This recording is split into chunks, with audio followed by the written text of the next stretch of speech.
Hello, everyone, and welcome to Classic Sitcoms, Facts, and Trivia. Appreciate you being here. Today we're doing part two of the Dana Plato story. And if you have not seen yesterday's, go see yesterday's before you see today's. And please subscribe. And let's get right into it. Dana Plato, throughout the 1990s, struggled to make ends meet. She must have known that her prospects for making any money in show business were quickly dying or drying up because what she turned up to was shocking. The job in customer service. The job was in dry cleaning shop, so customers got to have a run-in with celebrity while they picked up their shirts and pants.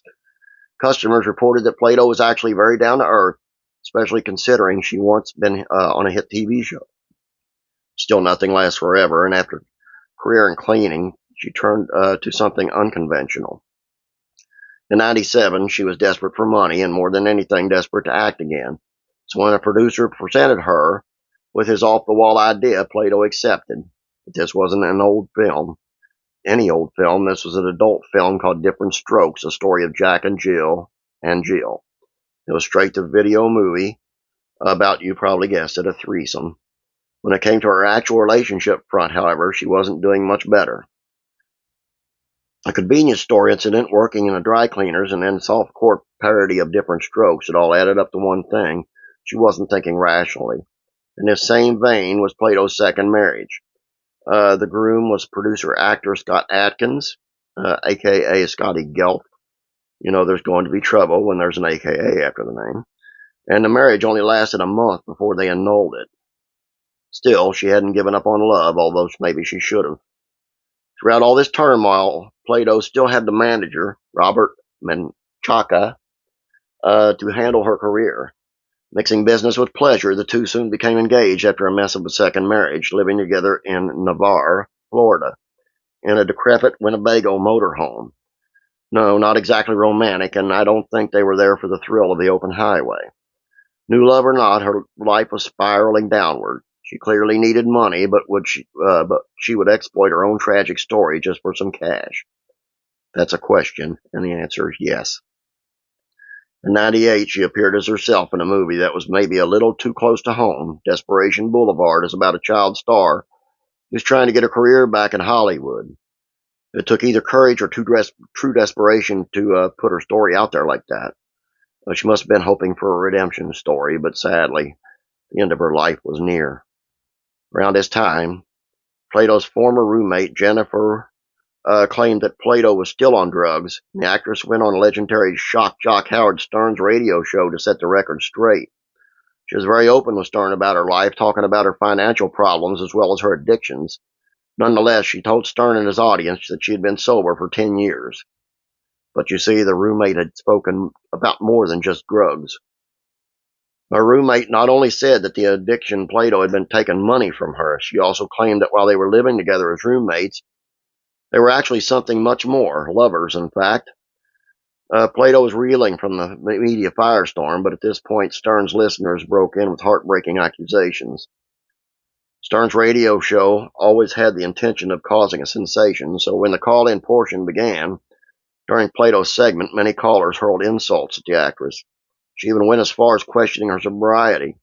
In response, she did one thing you should never do on the Stern show. She got emotional, becoming angry and defensive. Of all the insults and accusations from Stern's listeners, what hurt Plato the most was the idea that the public didn't believe she was sober. So in order to prove to the audience that she was truly clean, she offered to take a drug test right on the show and let Stern cut a piece of her hair for the process. Still, once she was off the air, all bets were off. Immediately after the interview ended, Plato asked for the hair back from Stern. Then she took a deep breath and made a vulnerable confession. She admitted that she was on pain medication for a wisdom tooth extraction she had 4 months previously. In other words, she was really back to misusing the substance. The show had been a disaster, and Plato left humiliated. After her disgrace on the Stern show, her and her fiance drove in their motorhome to visit her fiance's mother. It was Mother's Day after all. During the visit, the downtrodden Plato said she felt ill and took one of those pain pills as well as a muscle relaxant. Shortly after, she excused herself and went to the motorhome to lie down. It was one of the last times anyone saw her alive. Later that night, her fiance went to the motorhome with Plato and fell asleep by her side.